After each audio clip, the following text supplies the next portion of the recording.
Lalu bagaimana keadaan di surga? Apakah ada bangunan-bangunan, taman-taman, kebun-kebun?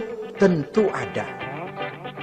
Di surga ada kebun yang tanamannya berupa tumbuh-tumbuhan dan menghasilkan buah-buahan, yang buah-buahannya pun boleh dimakan oleh manusia, karena tidak akan pernah ada larangan lagi dalam kehidupan di sana.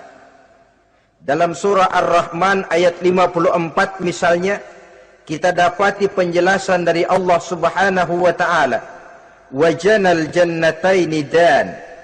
Begitu juga dalam surah Waqiah ayat 32 dan 33. Allah menjelaskan, "Wa fakihatin kasiratin la maqtu'atin wa la mamnu'ah."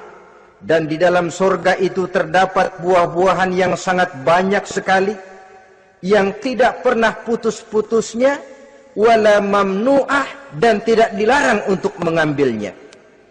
Yang dimaksud la maqtu'ah, tidak terputus, artinya buah-buahan di surga itu begitu kita petik keluar lagi gantinya, dipetik lagi keluar lagi gantinya. La maqtu'ah, tidak pernah putus. Lainkan pohon di dunia ini hari kita petik keluar lagi kapan? Musim tahun depan, nungguin kita. La maqtu'ah, tidak pernah terputus buah-buahan itu, wala mamnu'ah, dan tidak terlarang untuk memetiknya. Adakah pohon pisang? Pohon pisang ada. Anggur banyak. Delima pun ada. Tetapi sekali lagi, bagaimanapun hakikat buah di surga cuma sama dalam nama, tapi lain dalam wujudnya. Nanti saudara pikir, di surga pisang, di sini juga banyak kalau cuman pisang mah. Di surga anggur, di pasar banyak anggur. Ini cuma nama yang sama, hakikatnya tentu berbeda. So kalau hakikatnya juga sama, ya nggak usah sampai ke akhirat, di sini pun cukup. Adanya nama-nama ini cuma untuk memberikan gambaran tentang buah-buah yang ranum, yang nikmat, yang lezat, dan yang digemari oleh manusia. Dan jangan heran kalau di dunia ini biasanya pohon itu akarnya di bawah, buahnya yang di atas, maka di surga nanti terbalik pohon itu, akarnya yang di atas, buahnya yang ke bawah, sehingga orang nggak perlu tangga dan ngambil buah, tinggal memetik saja, nggak perlu naik, nggak perlu manjat, nggak perlu bersusah payah. Saudara-saudara kaum muslimin rahimakumullah. Kemudian bangunannya bagaimana? Surga itu pun bertingkat. Di dalam Al-Furqan ayat 10, Allah Subhanahu wa taala menjelaskan, "Tabarakalladzi in syaa'a ja'ala laka khairan min dzalik jannatun tajri min tahtihal anhar wa yaj'al laka kusura." Maha suci Allah yang apabila ia menghendaki dijadikannya untuk kamu yang lebih baik daripada kehidupan dunia ini, yaitu surga yang di bawahnya mengalir sungai-sungai, dan dibangunkannya untuk kamu istana-istana di dalam surga.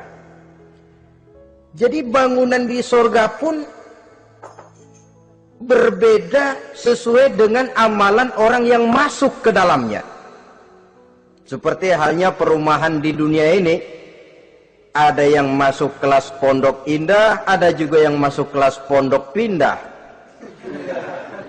Itu kan tidak sama itu, ada pondok indah, ada pondok pindah, sudah pondok pindah lagi. Kenapa bisa berbeda begitu? Ya tergantung kekuatan ekonominya. Makin tinggi nilai kekuatan ekonominya, makin mampu dia mendirikan istana di dunia. Tapi di surga nanti, yang bikin mampu bukan ekonomi. Yang bikin mampu adalah amalan pada waktu hidup di dunia. Makin banyak amalnya, dengan sendirinya makin baguslah istananya di surga. Tetapi yang namanya surga dapat empernya juga sudah lumayan betul itu. Seemper-empernya surga masih jauh lebih baik daripada sebagus-bagus istana di dunia ini.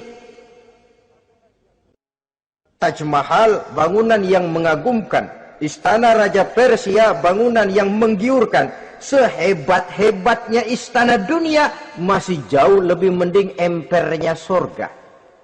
Konon ya, menurut satu riwayat, baunya surga itu sudah bisa dicium 40 tahun perjalanan. Menurut riwayat lain 500 tahun perjalanan. Menurut riwayat satu lagi 70 tahun perjalanan. Baunya surga sudah dapat dicium oleh manusia. Saudara-saudara kaum muslimin rahimakumullah. Nah, di dalam bangunan-bangunan surga itu, seperti halnya terdapatlah kamar-kamar ghuraf dalam istilah Quran itu, yang juga berisi divan, ranjang, tempat-tempat tidur yang indah-indah, dilengkapi dengan kasur-kasur yang tebal dan empuk, bantal dan permadani yang daripadanya bertahtakan emas. Terulah tempat tidur paling menggiurkan kita zaman sekarang ini yang namanya Dunlopillow atau Alga Spring Bed. Sejauh itu bayangan kita menggambarkan masih belum apa-apanya ketimbang tempat tidur yang ada di surga itu nanti. Saudara-saudara kaum muslimin, apakah juga penduduk surga makan, minum, memakai pakaian? Iya. Mereka akan beroleh gelas, piala, kendi, cerek, dan piring-piring yang terbuat dari emas dan perak. Tentu tidak usah gambarkan lagi macam emas dan perak di dunia. Emas dan peraknya akhirat, saudara-saudara. Tetap saja mala ainun ra'at, wala uzunun sami'at, wala khatara fi qalbil bashar. Belum pernah dilihat mata, belum pernah didengar telinga, dan belum pernah terdetik dalam hati manusia tentang wujud yang semacam itu.